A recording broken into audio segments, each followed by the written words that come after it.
Ladies and gentlemen, my name is Sigurður Magnús Garðarsson and I'm the Dean of Engineering and Natural Sciences here at the University of Washington. University of Iceland, I would say. I was suddenly brought back to the US because I saw Hannes, and this is your fault. I and Hannes, we were there a long time ago, University of Iceland. The purpose of the event today is twofold. First, to celebrate with Christian that he has now been promoted to the position of professor, which is always a big milestone in an academic career and an acknowledgement of his achievements. And secondly, this means that the faculty and the university deems Christian's field within chemical engineering important for Icelandic society, the university, our students, and the international community.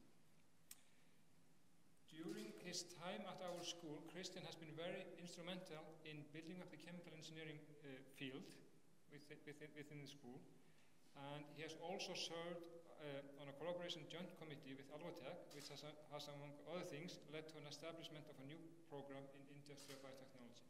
And this has been a very important contribution by you to the faculty, Christian. So we really appreciate that.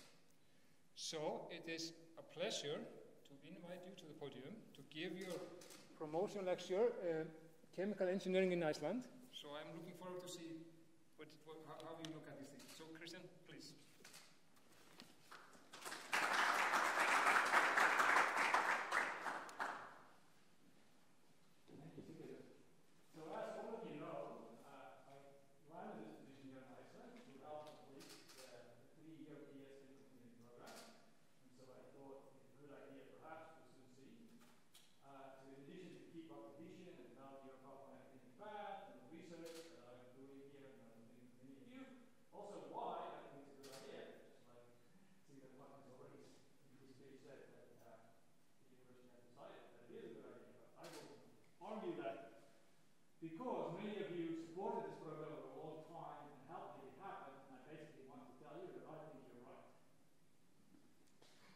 So this is how I'm going to do it. I'm going to begin by briefly talking about what chemical engineering has contributed to the world at large, and then how it helped shape the way we actually live, and then move next to Iceland, and what does chemical engineering in Iceland look like today, and then very briefly just talk, most of you know this stuff, what is the future challenges to chemical engineering, and then more interestingly, could little Iceland really have contributions to make?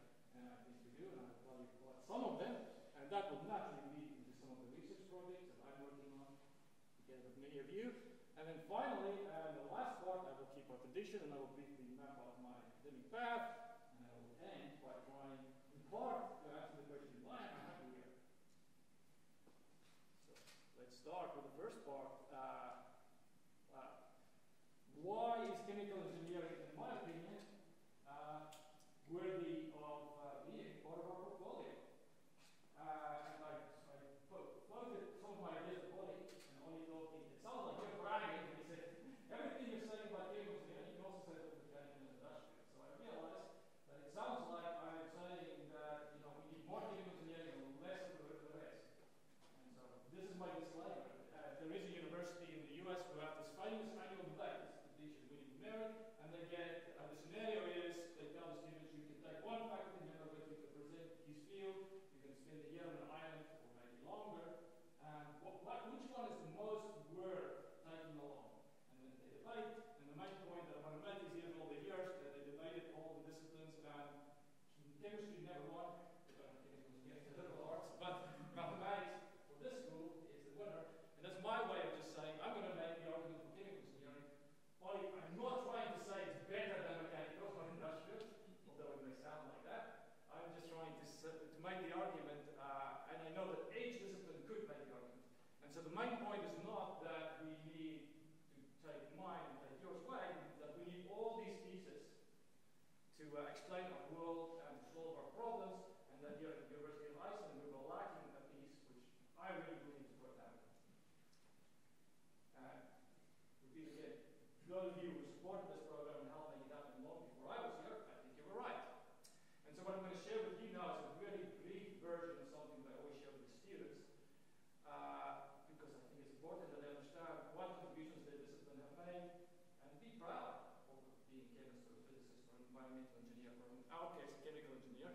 so what I usually ask them is, and this is the best way to introduce them, see if the students know, what are the big ways that this thing you're studying, chemical engineering, has impacted the way we live and impacted the world we live in. And then I give this example, I say, well, I mean really big ways, not little things, like making chocolate. No, I mean big things, like, for example, the oxygen we breathe. Of course, this is not true, chemical engineering does not give us the oxygen, plants did, but it helps to just think about it. It's a big thing. So I'm going to give you just 10 seconds to see if you can think. There's really 3 big things. I've never had a student tell me all 3, but some students have told me 2. So you can play along just in your own head. But I think 3 big things that chemical engineering has given us. You don't have to tell me in your head, but you could also tell me. Okay, everybody had enough time. Hopefully you have 3. Let's see what they are. The first one is energy. This is the obvious one. I'm sure most of you had that. The second one is food. Are you still here? No. So he spoke about that, so you might have guessed that if you were at his talk. And the third one is stuff, which may need a little bit of explanation, but I will explain it. So energy is the obvious one. We have nitrogen are a bit special. For most of the world, most of the energy, both for houses, for industry, and for transport, comes from oil, natural gas, or coal. And the thing is, if you take, for instance, crude oil, it was useless for many millennia. It requires chemical engineering technology and know-how to refine it. It requires a refinery to make it useful. So food, I will just recap what you heard in Ies's talk not too long ago. This on here, this axis is the years, and this is how many people we have on Earth. And as you can see, we have quite a population explosion the last century. And the question is, of course, how do we feed all these people? And the answer is in part better farming methods, better crops, through genetic engineering or just crossbreeding. But that alone could not do it, because all these plants essentially need to be fed, or in essence, we need fertilizer. And so how do we suddenly produce this large amount of fertilizer? Well, one of the big contributions of chemical engineering called the Haber-Bosch process. And what is it really? It is you take nitrogen and hydrogen and you react it to make ammonia, from which you can make nitrate fertilizer. And you may ask the question, where does all the nitrogen come from? Talking of your part, just in time. Well, it's just air. So it's basically taking air, and today, at least the hydrogen comes from natural gas. It was working on seeing if we could perhaps do away with that, ionize it first, and then maybe the rest of the world. But it's essentially combining air and natural gas to make plant food. If you didn't know better, you could say it's magic. It's really special. Okay, and just to show you here is again the numbers. Increase in population, and here, because agricultural scientists can pretty well predict what the yield will be without fertilizer, so we can quite accurately predict how many people we could feed if we did not have fertilizer. This is how many people we could feed, and you could see the gap would be huge. It would be a really bad earth to live in. It might be that we never could increase so much if we didn't have fertilizer, but it would be much tougher. So this is just to convince you that I'm not just bragging, but that really the know-how and knowledge from this discipline contribute towards our modern life in a very fundamental way, energy and food. Okay, so what do I mean by stuff? So this is my confession that I keep on making, and that is that I even completed my BA's work in chemical engineering, and I still didn't realize what's the big deal with oil, because I thought oil is all about what's called in the US gas, and then you got petroleum, and you have an item called benzene, so you actually see that's the molecule. That is predominantly in it. I thought it's just about driving cars, and I thought, okay, sure, if we don't have it, then there are alternatives, horses, bicycles.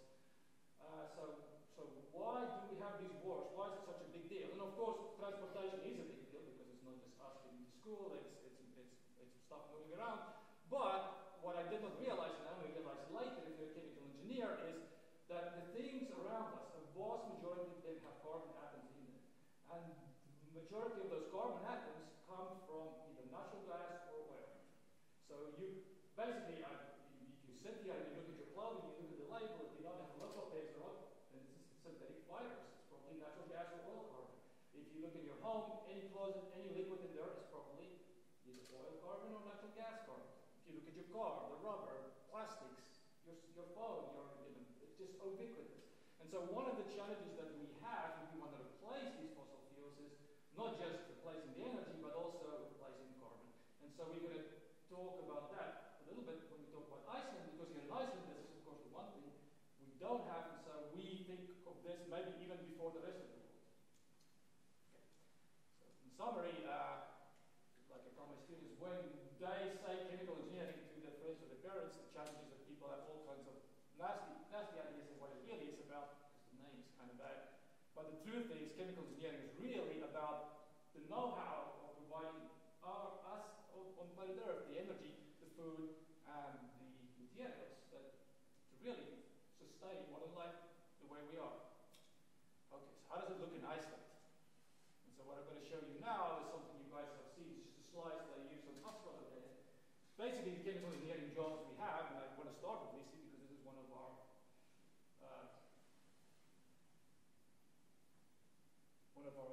best known and oldest companies that we all are proud of. And so for a chemical engineer, yes, there's a lot of analytic chemistry in it, but there is also the whole process of extracting oil or other valuables from fish is really a chemical engineering process and technology in it. I would put up a brewery, but we have a big food industry, so there's many food industry processes, making skiing, making soups, and of course making beer. That is really considered by chemical engineers, at least chemical engineering jobs. I'm going to talk a little bit more about Carbon Recycling International, but here is just to fill in for we've got all kinds of startups, which many of them, in some way or other, here in Iceland, have a chemical engineering angle. And then we have the COO from Alvotech here, and his sidekick. Thank you for being here. And so I did my PhD, as you see in the last part, in Boston. And in Boston, there is Harvard, MIT, and Tufts in a row. And right next to them, there's all a biotech hub, one of the biggest in the world. And there's few industry-university collaborations that is so beneficial for both. Because in the biotech industry, it has one of the highest average educated workforces of any industry, certainly in engineering and maybe in all.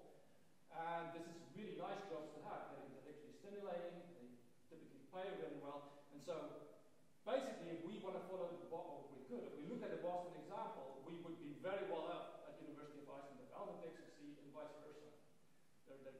There's few industries that can have such a nice symbiosis with the university. And then, of course, we have a geothermal industry, and there's aspects of the geothermal production, like for instance, what you do with the hydrogen sulfide, which is truly something that calls for chemical engineering know-how and solutions. And then finally, as you all know, our aluminum industry is really a collaboration between all kinds of engineers, mechanical, industrial, electrical, but there's certain aspects of aluminum production that is also requires core chemical engineering know-how and technology. Okay, so we see there is already a lot of chemical engineering in Iceland. How about the future, both for the world and for Iceland? And so basically, just if you think of the previous slide, we'd have to replace all three of those major things if we are going to step away from fossil fuels. We'd have to find new ways to provide us with energy. We would have to find new ways to make the fertilizer, which is what AES was working on. So you heard the whole talk on that. And we would have to find a new way to provide us with the carbon in all these products, if we're going to displace oil or coal and natural gas. And then finally, we'd have to do something about the CO2 problem that we have. So, and here's the interesting thing. We might be small, but it turns out that due to some unique factors, Iceland may actually be able to help way more than our size would suggest in coming up with some of these things, or pioneering some of these things. Okay, so that's what I talked about 2 weeks ago, and so mostly I will talk about the stuff that I and several of you are involved in these areas. So,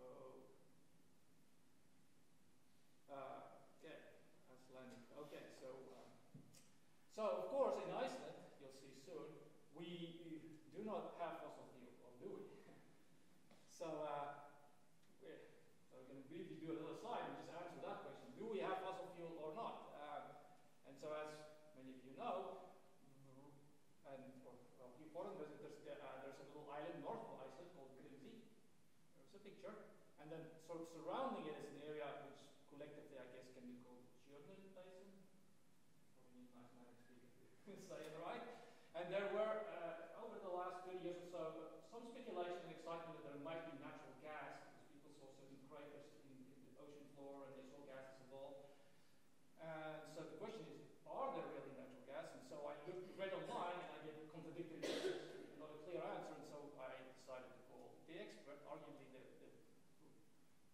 most up-to-date expert regarding this specific issue about the gas over here, and he happened to have my last name, so I could also ask him, why do I have distant cousins in Iceland and what's their story?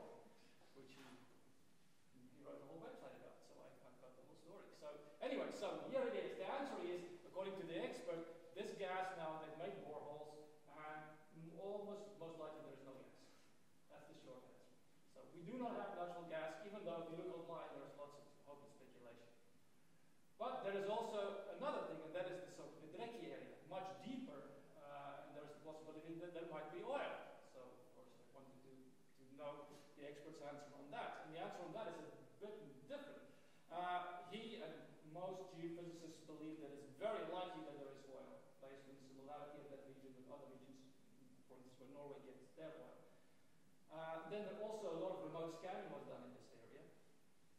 And then let me just step aside. If you talk to you, or you talk to many people, they would tell you two things. They would first say, oh, it's so deep, it's too deep. And to that I just answer, it is deep, but if you look, for instance, in the Caribbean, where the United States get a lot of their oil from, they go much deeper into the ocean. So it's not necessary to make it more expensive to produce, but it's not necessarily a reason why it will not happen.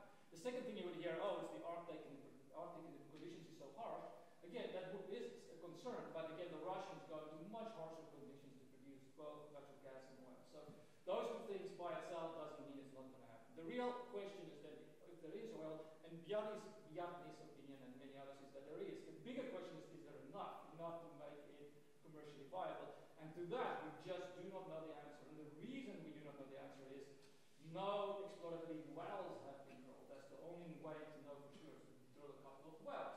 And the reason no wells have been drilled is quite simply not because the scanning is not promising, it's just too expensive. It costs $100 million to drill just one, and you probably have to drill a couple, or 10 billion Icelandic per well. And so it's a really big gamble for an oil company. And so what you've seen is that when the oil price is really high, and the oil companies are willing to take licenses and say they will do it, and then they recently pull out. But it doesn't seem to be a sign that there is no oil. Okay, so there could be oil about 50-50, and then even if it's there, we at Iceland may or may not want to do a little Norway. So I'm today, just based on what Bjarni said and what I know going to say, I think it's about a 25% chance that we will have oil by 2040. So it's just me pulling a number out of the air, but given everything that the experts say and what I just said, that's where I put it. And the real reason I say this is, this would be, if that were to happen, this would be another reason why those of you that supported the chemical engineering program were right. Because if that happened, you ever hear that news in 2040, you should ask for breakfast in bed, because it will be so much better for Iceland if we have 20 years of chemical engineering graduated, so that our own people can take part. Because when it comes to oil, most people think it's good or bad, but I think it's much more grand. You can do it the way Norway does it or better, and it could be probably good on the whole for the country and the people, and the environment not so bad. Or you can do it the way they do it in Nigeria, and that's a really bad thing. So that's my main point in the context of arguing that having this program here is good. If this were to happen, this would be a visionary thing that you've done by supporting this program. Even more so, if you bought a summer house in Húsavík and you hear this news, then you should have a champagne breakfast. Okay, so now that we've dealt with the oil issue, it's no gas, oil is still less than 50% even in 2040. So for now, we assume we have no hydrocarbons and we won't have any. Or we might decide, even if we have the oil down up there, we just rather not do it. Yes. And so then, if you look at Iceland from a process engineer, which is one of the things I enjoy teaching. Not Iceland, actually. Let's start. If you are a process engineer, what do? We play this very exciting, for older people, board game, for younger people, strategy computer game, where we have all different pieces of technology which we can move around and produce something from something in different ways, and we try to find the best way. And it gets lots of fun and very interesting. And then what you do is, once you have a design, you run a virtual factory on your computer, you can calculate how much money will you make or lose. And it's not that we are greedy capitalists, it's just no better way to show you whether this is something that is worth pursuing and that could work. It's the best metric, and then later you can think of safety and environment if it's profitable. But if it's not profitable, it's not going to happen anyway. And then if you look at what determines the cost, there's always three things that for different processes may be marginally more or less important, but they're always there. And the first one is the energy, which is in the form of heat that generates typically steam, electricity, depending process might be important, and then the input materials, which, as we discussed earlier, more often is some kind of carbon feedstock, and then thirdly, the labor. Okay, so that's just if you're a process engineer and you design anything, making anything, any process in any plant. Now, let's look at Iceland. If you look at heat, steam, arguably we have some of the most excess capacity. It's one of the cheapest places, as far as that's concerned. Our electricity is not always the cheapest, but sometimes close to the cheapest. And then carbon is the one thing we don't have, and that's what I'm going to talk about. So what can we do about it, in theory? And then finally, labor. So if you can make enough money, that means these two are the cost reductions in these two is big enough, then just like it is, I argue over here in Albuquerque, you really have the freedom that if you want, and you have good management and a good culture, then you can create very good jobs, with good salary, good working conditions, good environmental policies. That is enabled. The bigger the profit margin, the more possible that becomes, if that's a choice you make. Of course, you could also could be capitalist and just keep pockets it all, and things are exploited. Okay, so basically that is. So I guess what I'm saying is, just like in the aluminum industry, if we were to do certain things here in Iceland, we can do the world a favor, because if you do it elsewhere, you're doing it with coal or with natural gas, and we can potentially do ourselves a favor. But the one thing we're missing is a local carbon feedstock, and that will motivate. Then the next thing I'll talk about, which is how could we possibly have a local carbon feedstock? And then remember, this is also a question that the whole world eventually will have to answer. If we want to do something right now, we need to, and we don't want to import the feedstock, we need to come up with a solution. But actually, the whole planet eventually will have to come up with a solution. But it might be cheapest to do it here first, because of the reasons that I told you. And in that way, little Iceland could be the pioneer for everyone. Okay, so I first want to talk about what is already done here, and then that will actually help motivate some of the things down here. So I'm going to talk a little bit about Carbon Recycling International. And so this is a talk that I gave at the big chemical engineering conference last year in November, and I got such good reception. Sorry, well, I'm going to bring it up here. Where's what? There you are. Yeah, he asked me, what is other paying you? Because I'm such a fan of Carbon Recycling International spec. So I actually asked other, I tried to get something out of it, and he told me there's this old Icelandic saying about the priest. They said if it rains on the priest, then it also rains on the deacon. Did I get it more or less right? Or? I didn't quite get what you said. No. Did you tell me that isn't the Icelandic saying if it rains on the priest, it rains on the deacon? Yes. Yes. So anyway, I'm also not sure what that means, if it rains on the deacon, but I think it means it's not going to rain. So I'm just saying this first sort of I am a professor at Hospital Eastland, so I don't work for Carbon Recycling, it's just my opinion. And yes, it sounds like I'm very bullish on the company, but and they really should be paying me, but other tells me something about the police, which I think means it's not going to pay me. Okay, so if you want to do something about carbon dioxide, as the whole world wants to, you really have two options, right? You can, what we all know, you can sequester it, so put it away somewhere, essentially into the ground, or you can take the CO2 and make it into something. People talk a lot about sequestration, so much that most of you know this word, but we here in Iceland know that there's a big catch. And the big catch is we know, just like the oil industry do, because we do it too, that wells are extremely expensive. So it's not going to be cheap. And that's why it's not really done. CO2 is only practically detected in the ground when it's part of producing oil. Then it goes in there because you get oil out. But just to get rid of it, it's going to be very expensive. Could be done, but it's not as easy a proposition as people who are not knowledgeable about wells might think.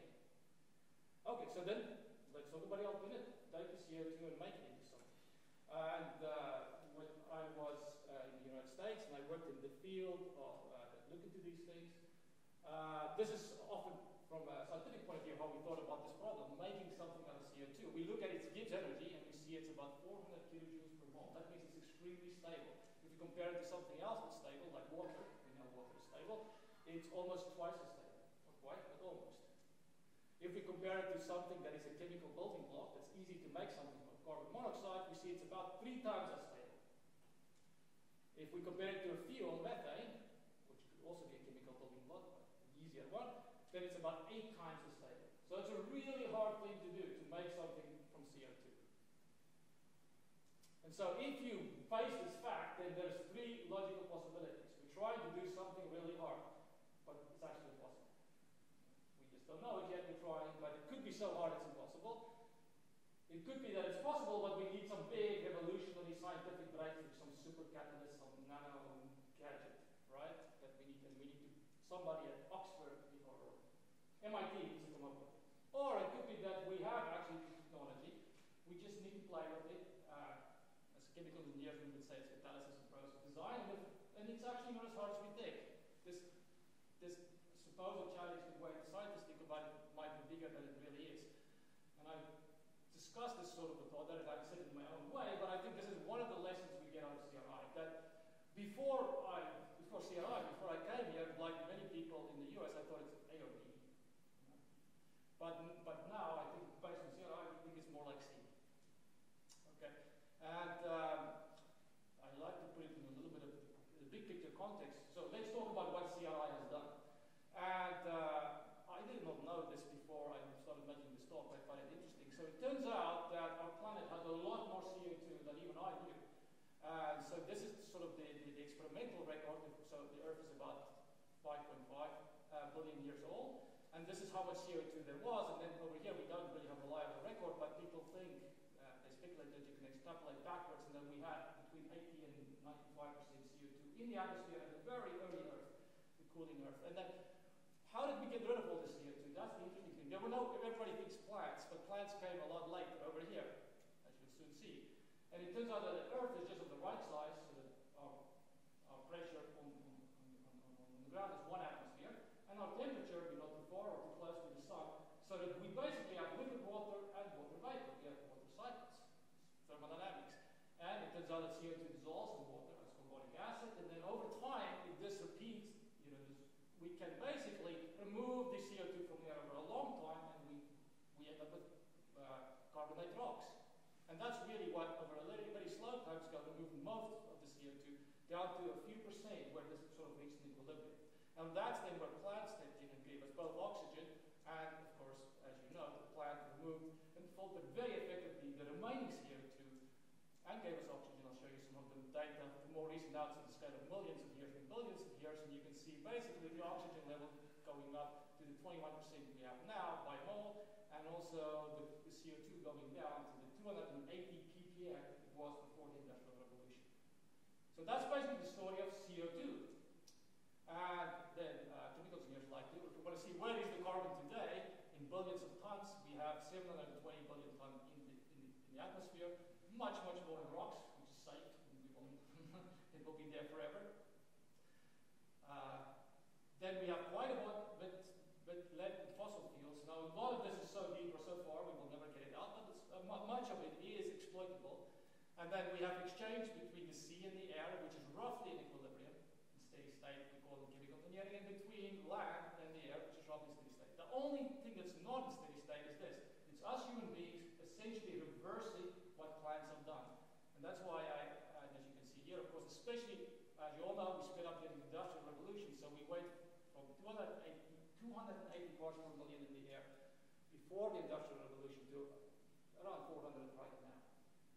And yes, that's basically what we did in evolution. We basically just moved things this way, starting with fire. When we discovered fire, it was the beginning of reversing what plants have done, but then of course we sped up at about 10 billion tons a year, and if you compare it to the 720 number here, you can see it's not insignificant. And so this is sort of why, maybe I'm over-dramatizing it, but here in Iceland, Carbon Recycling International is the first time in the story of history or evolution where we as human beings did not move carbon this way, but we moved carbon, we did the same thing that plants do. Okay, so let me just explain what I mean, the same thing that plants do. So, of course, as you know, the locals know where the plant is, but for a few visitors, Blue Lagoon, there is the geothermal plant, and CRI is right there. This is what it looks like. Where did you get this one? It's on the website.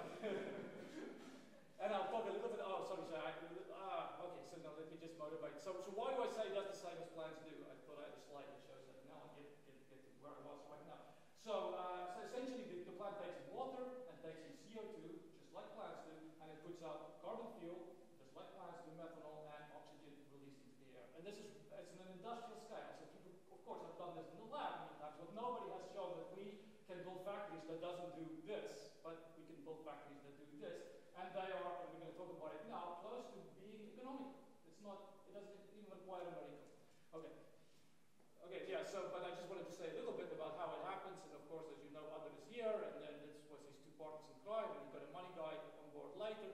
My main point here is sort of the third point, that sometimes you just need to go out and do it, and since these two were basically pilots, let's talk about flying. Human beings have dreamt about flying. A lot of fancy people like Leonardo da Vinci, Galileo made drawings and speculate and did science, but it took a long time. In fact, it took two bicycle makers to just go out and try and tinker with it. And they first made just a glider, and then the big breakthrough was to make a plane that's heavier than air with the motor. And in a certain sense, that's what CRI has done for this whole CO2 thing. You know, these guys went out here in Reykjavik, they got a pilot lab, and they just tried to do it. And it turns out you could make it work. Okay, yeah, anyway, so sorry, this is a slide that should have been earlier, because this is just the one that tells you, indeed, this is what plants do. The overall chemistry of the plant is CO2 and water coming in, methanol, oxygen coming out. Exactly what plants do. And it's on a significant scale. This is the capacity, 5,500 tons of CO2 per year in 3,100 tons of oxygen released.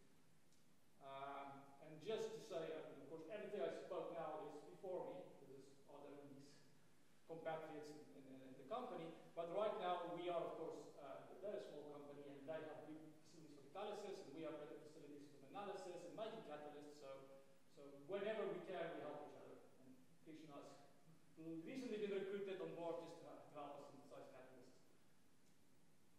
Okay, just because people always want to know what. So methanol is a massive market because you can make so many things with it. The CRI methanol is being sold as green methanol, and you know it could be used as car fuel. It could be used as a municipal waste treatment plant chemical.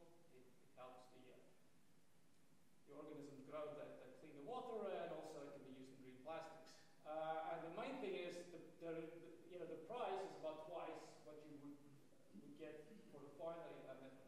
So it is still more expensive. So this is the main thing that will motivate the last part of the talk, the other reasons we're doing.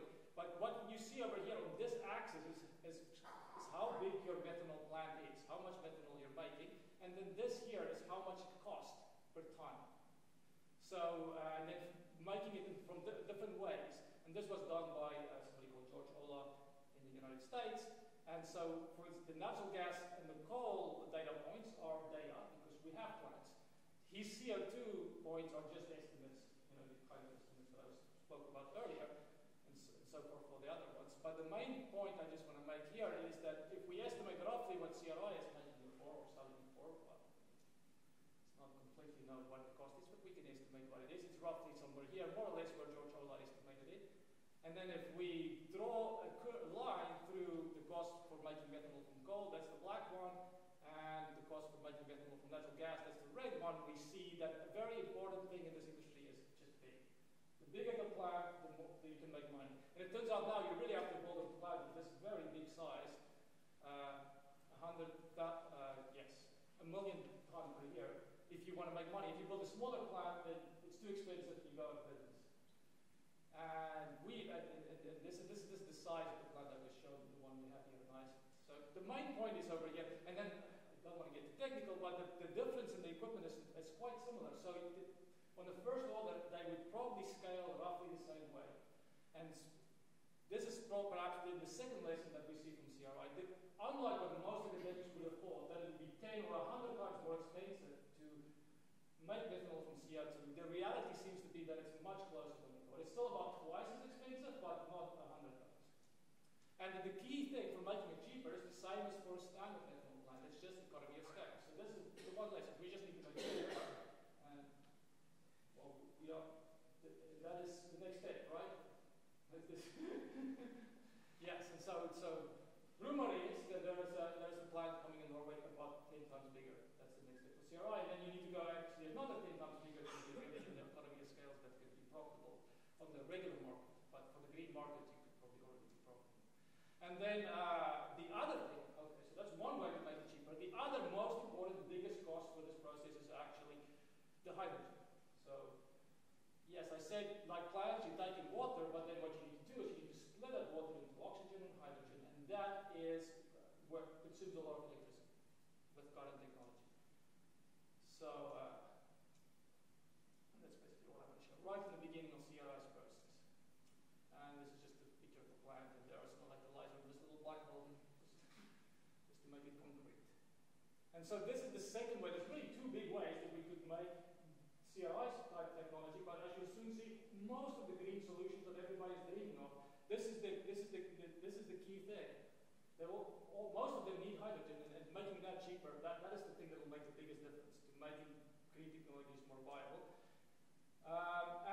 Let me just give one example. There's the Monte Carlos in Portugal, and there they have a process. It's an old reaction called the Sabatier reaction, but basically you can also take CO2 and make methane gas. So you can really directly replace one of the natural gases. And there's a similar group, like CRI, who's got a great technology for doing that, but the same catch. They need 4 hydrogens for every methane they produce from CO2. And so this is what makes it too expensive. So if you can bring the cost of hydrogen down, yes, CRI is our example, a nice one, but there's many other examples where that's the key thing that can make it cheaper. Or you can, of course, just also, if you want, store the energy directly in hydrogen fuel and get it back to a fuel cell or an engine. So it's also of interest to countries in the south, which got a lot of solar, or Denmark, which got a lot of wind. Okay, so let's talk about projects we are working on that might contribute to this problem. The first one is gasification.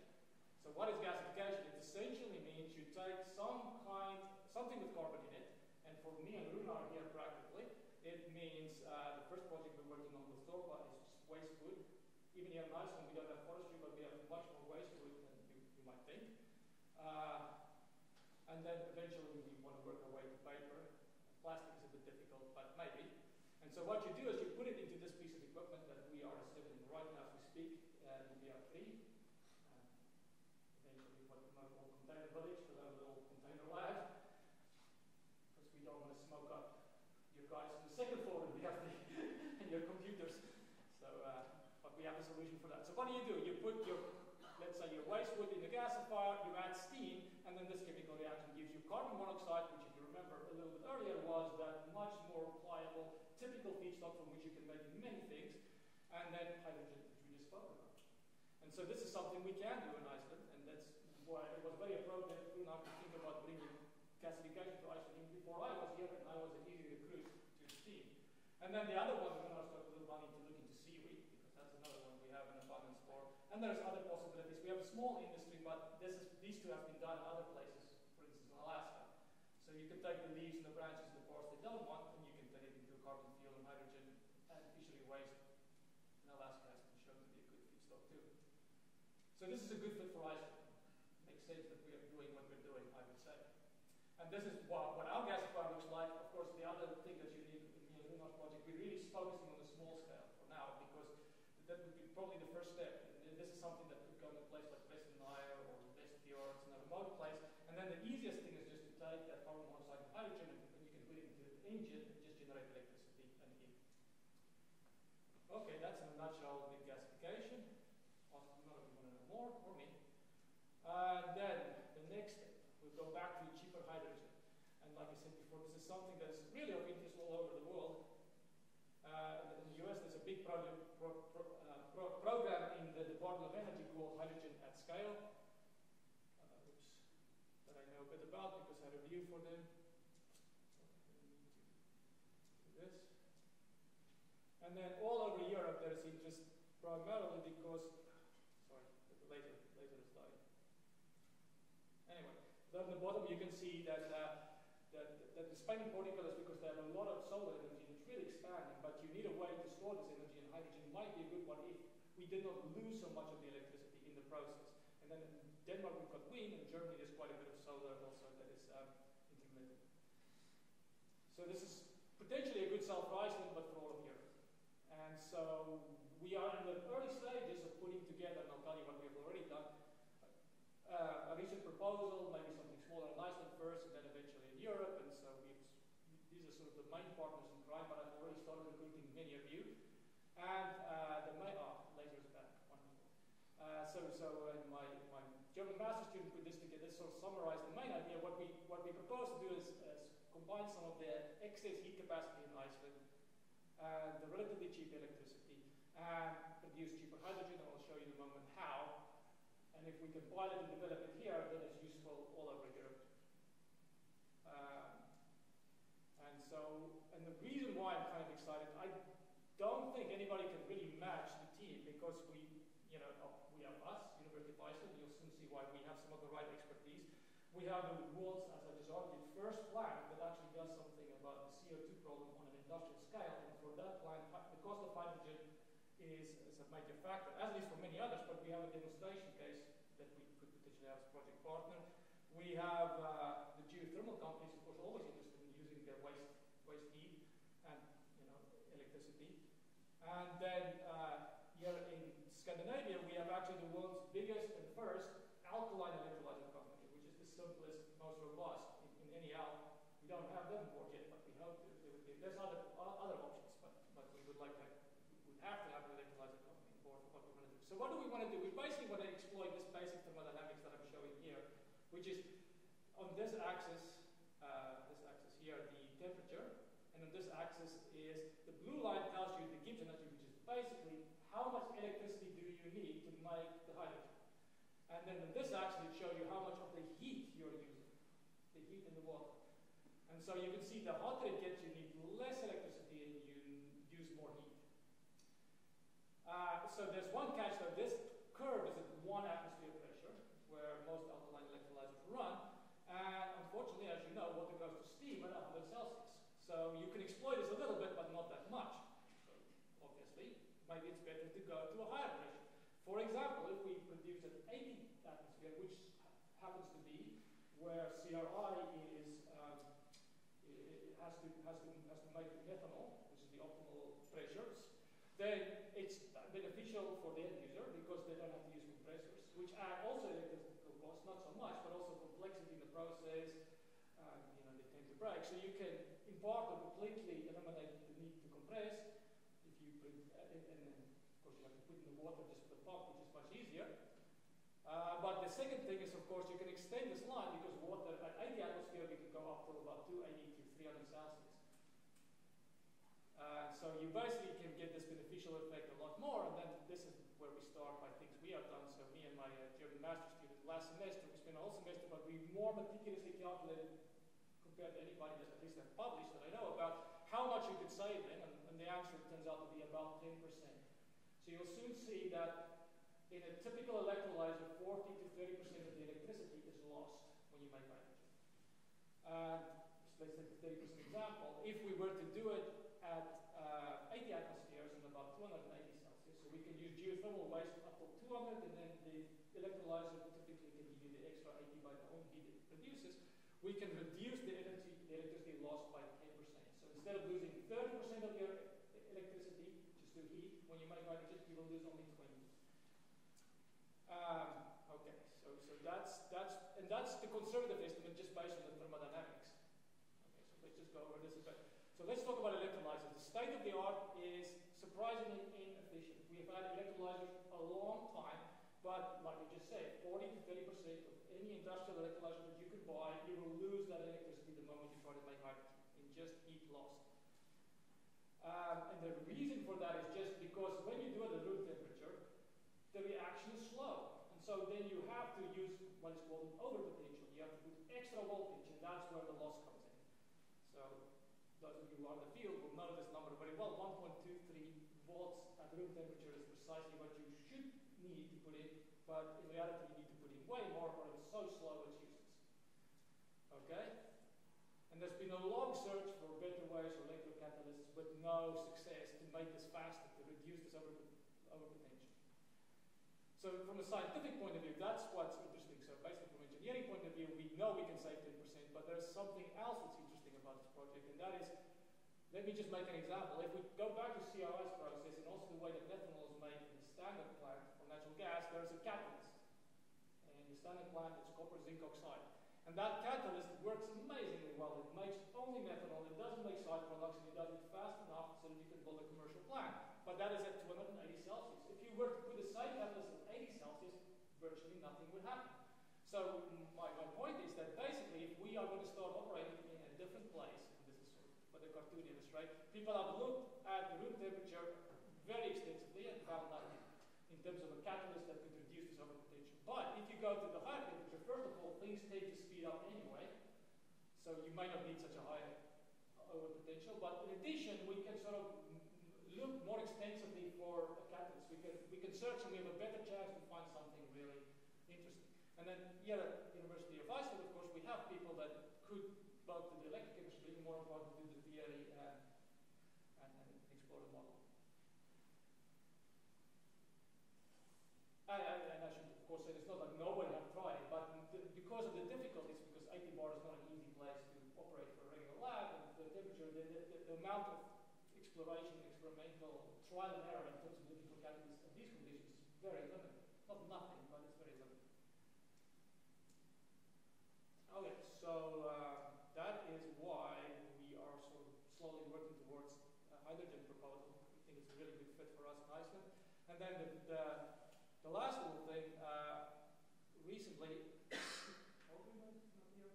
No, he's not here. But I was actually through Fiona. Fiona went to school with me, but he contacted Fiona, and then she sent him my way. He contacted me, and he basically have a contract with a company called Carbon Engineering. And this is a Canadian-American company that's got a lot of good press in the United States. And the reason is, first of all, they got a lot of funding, which gets attention, and from fancy places like the Gates Foundation. They have a flashy Harvard professor behind them, somebody called David Keith, and like I said, lots of press. And what do? They have this technology. This is a similar company in Switzerland, by the way, but this is the American one, which basically can filter CO2 from the air relatively efficiently. But, of course, as a chemical engineer, whenever you hear this, you always have to be the devil's advocate, first ask, why do this at all? Because it still is a difficult thing to do. In the air, carbon is at 400 parts per million, very dilute, so you have to basically filter through a lot of air and use energy to do that. And you can just as well take carbon like CRI does, and anybody else, but any of the other many sources here in Iceland, geothermal plants emit CO2, aluminum plants emit CO2, and almost anywhere in the world you can find industries where there's a much more concentrated stream of CO2 that would be easier to purify than air. So the question is, why do it? So I was always a skeptic, but I really looked into this company because I was curious what they didn't do with the CO2. Do they have anything new? But they don't really have anything better than CRI. So when he contacted me, I already knew about him, so I talked. But then me and him together looked into this, and it turns out that more than I realized, there are already markets where you can trade carbon credits. And this is sort of a map from the some places have a tax on carbon, some have a market. And so what it basically means is, if you can make 1 ton of CO2 disappear, then you have auditors come and certify that you really have done that, you can have something that you can sell somewhere, and you can make money. And the big thing about this carbon engineering, they've shown that the price, the cost to make 1 ton disappear is not too much higher than you can currently get in these markets. So then, just like CRI, they're still not quite there, but they're closer than most people thought to having it being a business opportunity to make carbon disappear and then sell it. And then I want to speed up now, but for the same reason that I said before, if you were to do this, if you want to implement the technology, right now it appears that there's no better place on Earth to do it than in Iceland. Yes, because their process requires electricity and a little bit of heat, and it's relatively cheap, those things in Iceland, but more so because you have this carbon credit thing, and only in Iceland these things are completely green. So if you do it anywhere else, you make 1 ton disappear, but then you use another half a ton to generate the electricity for your process. So it turns out that if you want to do this, then Iceland might be the best place. And so I just read my slide. Currently, Iceland seems to offer the best value proposition as a destination for generating carbon credits that can be sold at any foreign global market. So whether this will really happen depends on these markets and how the prices go. But if they go up, this could be a good business opportunity for Iceland. And this is the ideal business. There's not many like it. You're doing good because you're taking CO2 from the air, helping the planet, and making money. So it turns out to be something more worth looking into than I thought, and so we will continue our collaboration. Okay, so I want to wrap it up in about 5 minutes. So let's get to the last part, where I will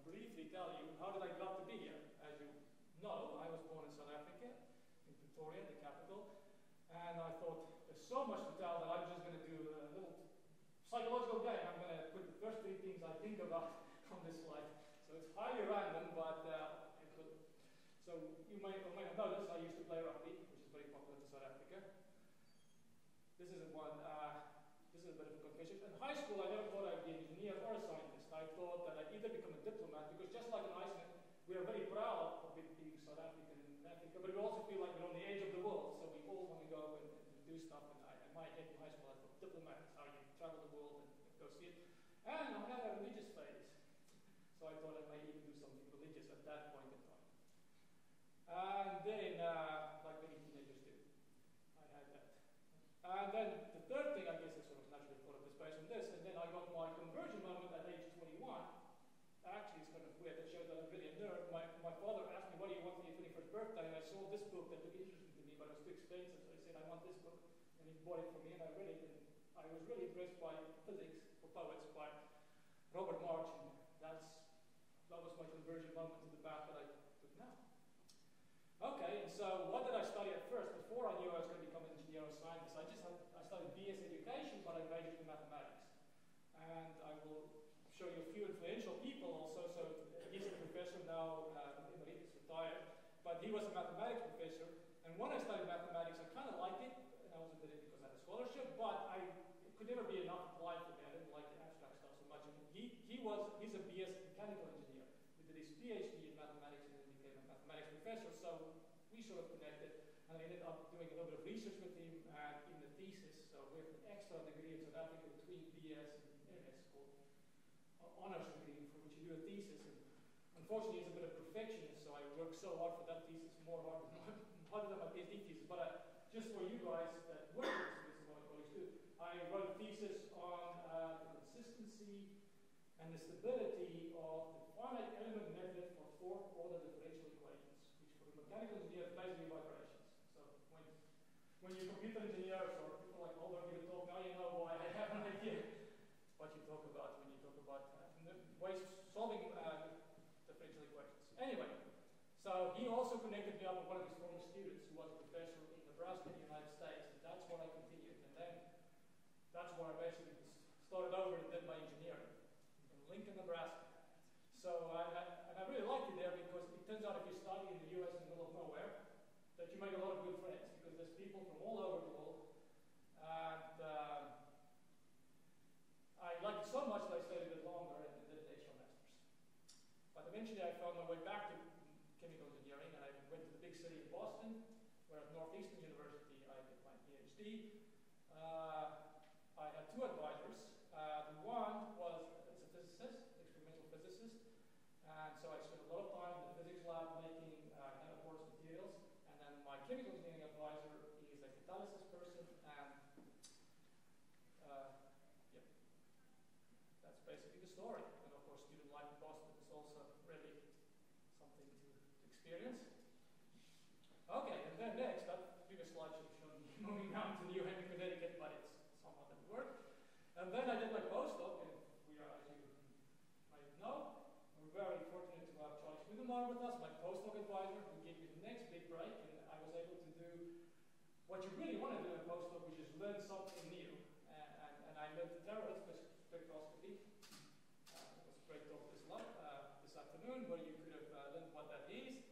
But it was a really, really positive experience. I mean, scientifically, yes, but I also, Charlie is just an excellent example of how to be a good mentor and how to be a good scientist, how to be conscientious, not just chase the paper, but make absolutely sure that you have the truth and you have the right answer, and how to do it ethically. So thank you, Charlie, for that break. I could not have wished for anything better. That's how you look. You're later learn how you be cool. You put on laser goggles. Safety first. Yeah, safety first. Okay, so yeah, there was all the little flags, and then the last little journey was, this is the globe, it's actually 8 hours away by car, is to upstate New York in Rochester, where I had my first faculty position. And what is unique about this job, of course, there was a lot of teaching and a lot of research and all the normal things, and graduates and PhDs and so on. But the unique thing was the program I joined there, I was the first faculty from outside. It was also a new program, and it's kind of unusual in the United States because there's a most universities were founded a long time ago. So, but I have the interesting experience of being part of the team that started the new program, thinking about the curriculum and touring labs. And so, I got tired and also realized it's time for a change. So, so I decided to interview, to explore, and I interviewed in 60 places and got 6 interviews and 4 offers. And one of them was here in Iceland, of course, and here's the advertisement. And I just highlight one part of this is the advertisement to which I responded, and it talks about that the job is basically to complete a new program. And I thought, well, that's a match. There's not too many people who have experience in this, and this is exactly what is needed in Iceland. Of course, there were many other things that were good in Iceland, but I thought I'd highlight this little one. Anyway, so from the 4 offers I had, this one was, in my estimate, the most exciting and most interesting, and I have no regrets, and that's what I go in with. Why? So just a little anecdote, and then I will try to answer why I'm academically happy here. It so happened that about 2 years before any of this happened, I even decided I wanted to change job. I read this book, which is just about happiness. And the main thesis of the book is, that Iceland and other Scandinavian countries always do very well in the happiness surveys. But the thesis of this book is actually you can be happy in different ways, and in different parts of the world people are happy. Because Finland won this year. So Finnish people here, it's hard to believe. But the Finns are happy in their own unique way, right? It doesn't look like it, but apparently they are. And so I read this book, and I still remember when I finished it, I said, maybe I should ask myself which style of happiness will suit me the best. And I honestly just thought, oh, no, I think I kind of like the Icelandic way of being happy the most. And then I remember immediately also thinking, what a shame that this is the most obscure, smallest place where I obviously will never end up. And that's like they say, famous last words. 2 years later, I see this ad and I apply, and that's like I said, the rest is history. So maybe it's meant to be, but okay, that's the anecdote. And then there are personal reasons why I'm happy. One of them is I recently found love in Iceland. Somebody has said love is life's greatest reward. So that's one reason why Iceland's making me happy. But that's just to tell you there's personal reasons too. But I will just finish because I'm out of time with the professional reasons I'm happy. This is just to let you know there's other reasons I'm happy too. But professionally, traditional division, research and teaching. But I think I'd rather want to call it intellectual climate. I'll explain what I mean by that. When I was a boy, I confess that at some point I thought I was going to be a diplomat or something religious, but I think deep down I actually knew I wanted to be a professor. And this is what I thought professors do. They have this play place, right? There's lots of books and other gadgets, and they sit there and they think and read and they understand their field better and deeper than anybody else. That's what I thought professors do. And then, especially in the US, but all of us to some degree, the modern reality sometimes is a bit different, right? Instead of reading so much as I imagined, I think the honest truth, especially in my time in the United States, was I used to write a lot more than I read. And in Afrikaans there's a saying, I don't know if there's English in Icelandic, but you have 2 ears and 1 mouth. And supposedly it means you have to listen more and speak less. But I think maybe ideally, in the ideal academic world, you would read and think more and write less. But the reality is the opposite. What I'm trying to say is I feel in Iceland we are not perfect, but we are a little bit closer to my ideal than I would be in many other places. And my ideal professor vision that you have time to think, but in some places you always feel there's no points for thinking. In my ideal professor world, you are a little bit humble when you approach your field and you see this big field ahead of you, and that you humbly want to master and understand, and then maybe spend a lifetime making sure you got it right and you understand it deeply, and then maybe, if you're lucky, but it need not even happen, you can make a contribution to see something that can be updated or improved. While the reality is, for modern academic life is more like you have to produce. You always have to either produce something or pretend you have. Which is understandable. And I just want to say, I'm not against papers. In fact, I like this paper. This is an article on how to write articles in advanced materials by the Harvard chemist George Whitesides. I love this thing, so I'm not against this, but my point is I think if you really were to write your paper the way this paper says, you would be more like this and less like this. You would write papers, that's what George Whiteside said. He said if you don't write papers, then you can just well do nothing.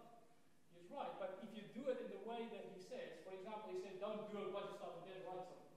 You should immediately start with produce your papers and that. But if you do things thoroughly, then you would probably do a little bit less. And then finally, of course, I think my ideal professors do spend some time teaching and making pretty effort into that, and often, not here in Iceland, So that, I just feel like happier here that I could more be closely live to the ideal than I think I could in most other places. Secondly, as the teaching, and I will just say about that I've now graduated, there's a third class that graduated, and I've made the fourth class already, and so far, for the first four data points, I have to say that I've really enjoyed teaching Icelandic students most compared to any other teaching or tutoring that I've done. They are really, if you get them going, enthusiastic and interested, but also, the best way to put it, I think the density of talent is surprisingly high. And it's always more fun that if you trace horses, if you have champions, and if you teach train athletes, if you're a coach, if you have winners, and so there's a lot of that here. So, in part of what I'm saying, I've sort of made an argument, I hope, for why it is good to have chemical engineering as part of our portfolio. I know this is not everybody, but this program has some stages. It was a 2-year program that you could finish in Montana, and from what I hear, I went here, these two were major instrumental, so I just want to recognize that. I think you did the right thing by starting a 2-year chemical engineering program from the chemistry side. And then from what I hear, or what I've seen, these two were quite instrumental in going to the next stage, and even bringing me here and finding the position. And then finally, of course, before I was here, Egil did a lot of work. He was involved in organizing and running the program within 2 or 3 or 4 years before I was here, and continues until today together with me. So they are sort of standing for everybody that contributed, but they are some of the people that I know about. And this is just to tell me that I've done. Thank you.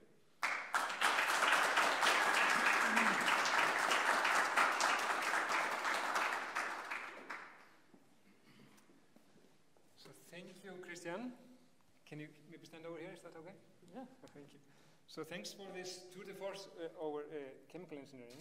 Very interesting, and I must say that I am very happy that you are happy here, because we were lucky enough to able to get you over here, and we can see that this has been very successful. I mean, you have built up a very nice program, and now there are more things on the way, cooperation with Alvotech and other things. So I must say, I'm very pleased that you're here, and I'm very pleased that now you're at this milestone in your career. So congratulations. Thank you. And on that note, I want to give you a small gift here. It's big. It's a big, small gift. Okay. So it's a very light book. Let's stand over here. So this is a very heavy book, I guess. And just to commemorate this day. So again, congratulations. Thank you. I don't know if we can do that.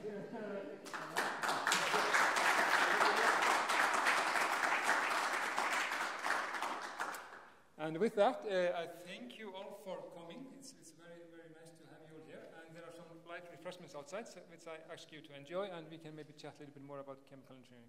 Thank you.